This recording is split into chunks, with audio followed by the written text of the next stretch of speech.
You knew this already. We've been over this before. We just learned this last week. Now, does any of this sound familiar? It's an incredibly frustrating situation that I'm sure many parents and teachers are very familiar with. And yet, it does raise the question, why is it that students and children just seem to forget things that they just learned? Well, my name is Paul Garrison, and I was a classroom teacher for 17 years. And for 14 of those years, I ran an after school program called the Roost Shakespeareans. We put on a full production of one of Shakespeare's plays with music, dancing, lighting, etc. And for my work there, I was awarded a Jefferson Award for service to the community. And I'm here to tell you basically why it is that it seems that even when a child has just learned something, they seem to forget it. And then also what you as a parent can do to help take that and make their learning more durable. And we're going to see it through many ways, such as with summer coming to a close here pretty soon. What exactly is the summer slide and why is it called that? And why is it that students do forget things they just learned? What you as a parent can do to help them through that. But then the most important part we're going to look at is, well, what exactly is durable learning and how do we help children achieve that? Because just because a child may have seen something before, learned something before, and maybe they could do it at one point before, it doesn't mean that they've actually mastered it. And think of it as this way. Seeing it before, it's like renting the skill, but renting it is not the same as owning it. So there's a reason why it's called the summer slide, and it's a real thing. So the summer slide is just a term that's used to describe children that over that time of the summer break, it seems like their academics kind of almost slide backwards and they regress in skill a little bit. So, as an example, perhaps there were some skills that they were very good at back in May, but then by the time they return to school in August, it seems like not only can they not do what they did back in May, they've almost gone backwards a little bit as well. Now, I do want to clarify that this is not the case for every child. It's always a little bit different depending on who the child is. And likewise, it's not a blanket statement across every single skill. Some skills will be affected more, some skills may not be affected at all. So, what really determines that is whether or not they had really mastered that skill to begin with. So, if they've only, let's say, heard it or seen it, then they might not be able to retrieve that skill as well versus something they've had practiced a lot. And so, as a parent, one thing to kind of look at is if they're having a bit of that summer slide and they're about to go back to school and you're going, oh, geez, how are they going to do? Just know that there are some skills that once they start to review it again when they get back to school, they'll probably pick it back up pretty quickly. But if you're seeing there's some that they're really struggling with, it's a very good indication that they probably did not practice that skill with enough repetition to truly master it to begin with. So parents and teachers, we always see this summer slide. So just know that's why the beginning of every school year is usually designed to be some form of review anyway. So that summer slide, well, if you're especially in a school schedule where it's traditional schedule, there is no school through July and all of that. Um, as a teacher who taught for many years, I can always say that every beginning part of the school year, we designed it to be review anyway. I always had at least two goals with that. I looked at it as, let's go over the things that I'm kind of expecting them to know, and I want to see if they do know it, but also just to give them that bit of extra repetition to go over it so that once we do start going into the material that they have to learn for that specific year, I have a very good idea of whether or not they can do it and how well they can do that as well. So if you're a parent, you're going, man, I'm seeing evidence that they're not doing this skill as well. breathe a little bit of a sigh of relief that basically the beginning part of the school year, it's going to be review for them anyway, and that's by design. So know that review is not punishment, it's maintenance.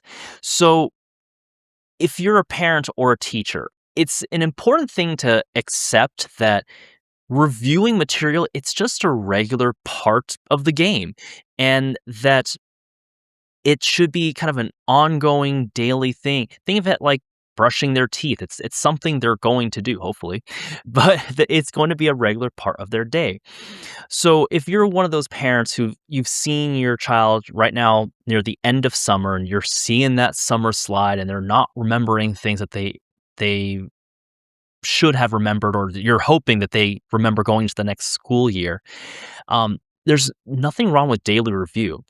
And daily review helps these skills really stick and become long lasting. I'll give you a few examples. So, for many years, I ran an after school program. We put together these Shakespeare productions. And when I looked at the schedule of our rehearsals, I always put it together so that two-thirds of that rehearsal was dedicated to review.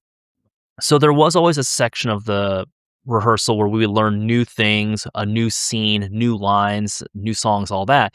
But then the rest of it, the other two-thirds, were dedicated to reviewing songs or dances or older scenes. So to give you that perspective, like that's how much review plays a role.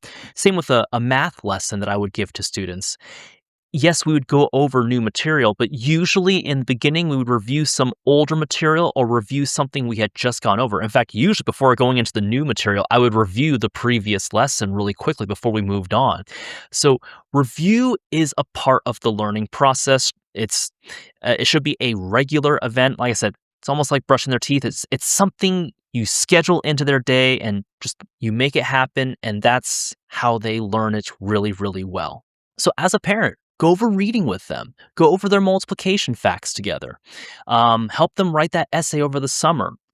Look at the 50 states and capitals and go over it and have fun with it. The more fun you have with it, the more fun they'll have as well. But make review a regular part of their day. But that's to maintain. If we want to look at how do we make it so that they almost never have that summer slide, to make the learning so durable they can retrieve that skill at any point, this next story will really drive that point home.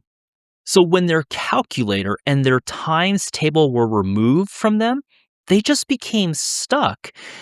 So I, for many years, taught sixth grade, and I knew during that school year that we were going to go over many new math topics where multiplication was just a part of the process.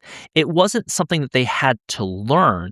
It's that the topic that they were learning, whether it was ratios or percentages or dividing fractions, you name it, area, volume, multiplication was simply a part of one of the steps to find those.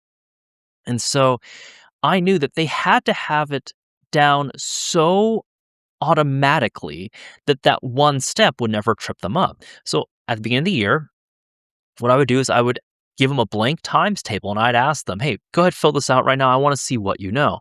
And, sadly, I had many that still didn't know it. So in the beginning of the year, I would have them practice their times table and I would time them. And I remember getting looks and comments from other teachers like, well, why would you do that? It's seems excessive. I know I must have been just so excessively cruel, but the reality was that I knew they had to have it down, had to have it down automatically. But here's the other truth.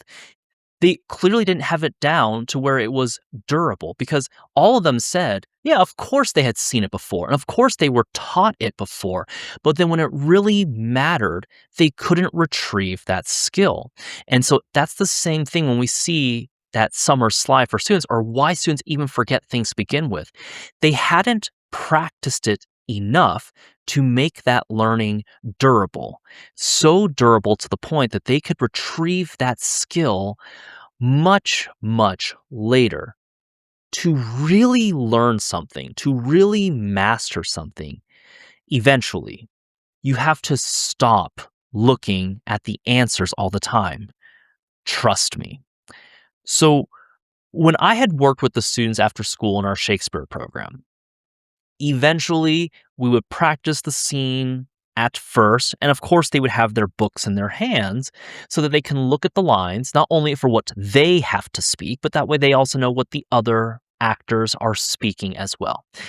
And I get new students every year, new fifth and sixth grade students. So the topic would come up, well, how do I memorize my lines? And I would always give them advice that seemed counterintuitive, but it always worked. And I said, Eventually, you need to start speaking your lines without looking at the book.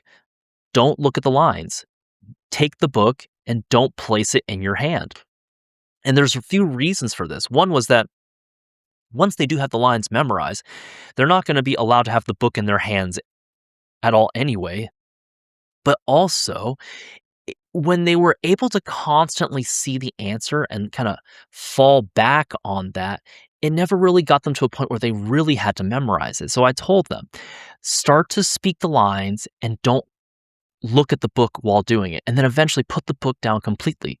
Of course, they were going to make some mistakes at that point. That's a given. But eventually, they would get to a point where they had memorized their lines so well, and it's because they forced the book out of their hands.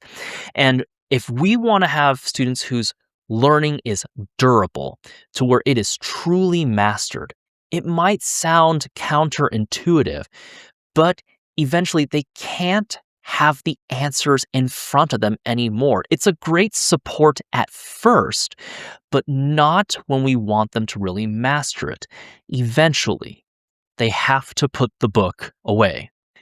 If actors, musicians, and athletes have to practice without the answers in front of them in order for them to master it, we should expect the same for academics as well.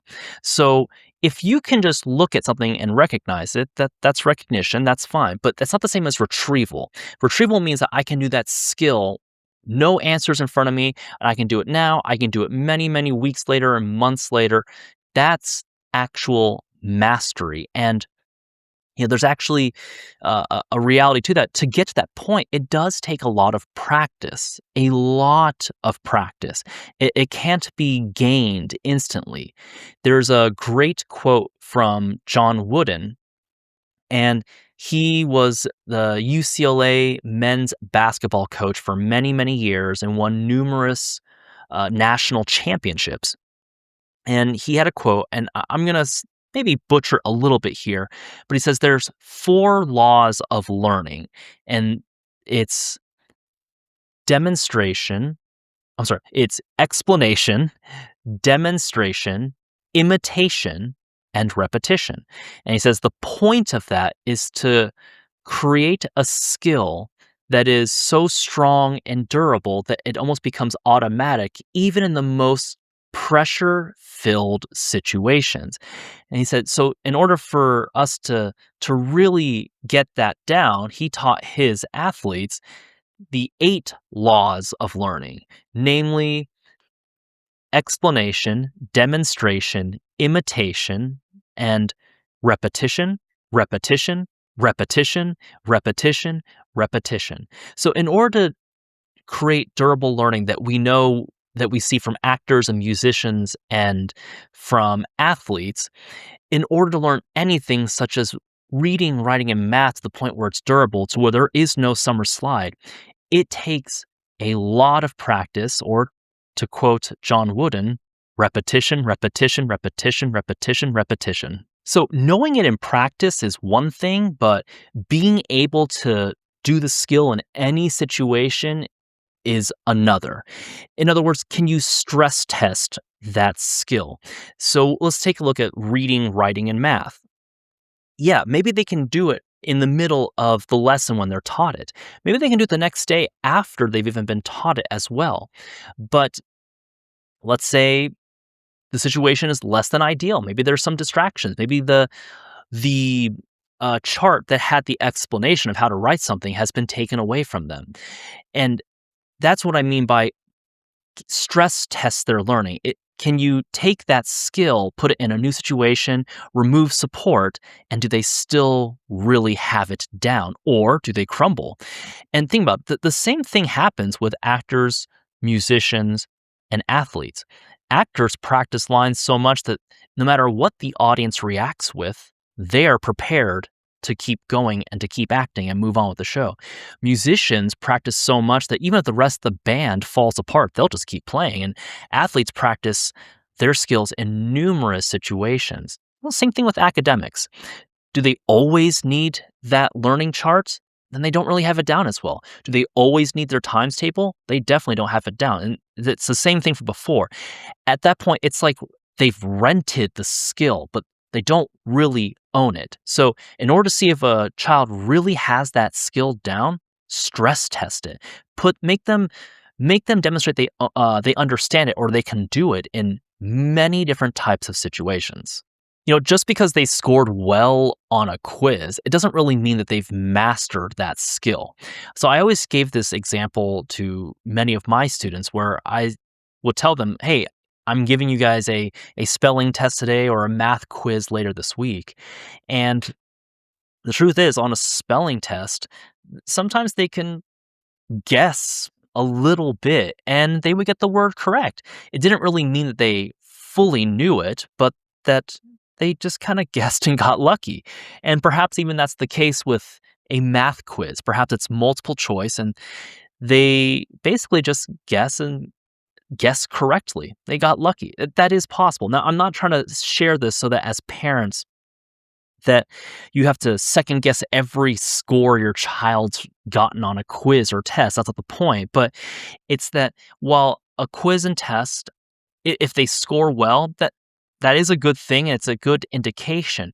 It's still not quite the same as mastering that skill. And I think to really drive that point home, the next story will show what I really mean by that. But just again, never over rely on quiz and test scores to demonstrate that your child has truly mastered something.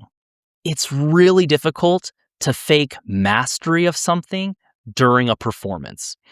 It's something I would always tell the Shakespeare students I had, and we would go over all these situations and practice it, whether it was practicing a scene with actors or a song with the band.